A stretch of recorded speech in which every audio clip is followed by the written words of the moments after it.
निश्चित भाव में मुझे चाहिए जहाँ मोदी जी आह्वान अच्छी स्वदेशी को ग्रहण करने लोकल फॉर भोकाल आउ से आज ये कॉन्क्लेव रे मु समस्त ओडिशावासी को एवं आमर सरकारी कर्मचारी को मध्य आज मुझे अपील करी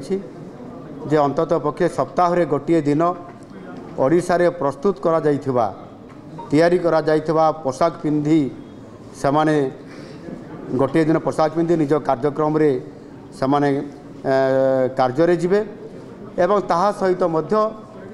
सेमानंकर थरुटिए सेमाने ए ओडिशा रे प्रस्तुत होतबा समस्त प्रकारर वस्त्र को सेमाने किणिबे एवं घर को नेबे निज परिवार पाई आउ ये जो अपील करिछि एहा द्वारा निश्चित भाव में धीरे धीरे आम ओडिशा रे आम लोकंकर मनरे मध्य आम ओडिशा रे प्रस्तुत समस्त पोशाक आगामी दिन में तार चाहिदा को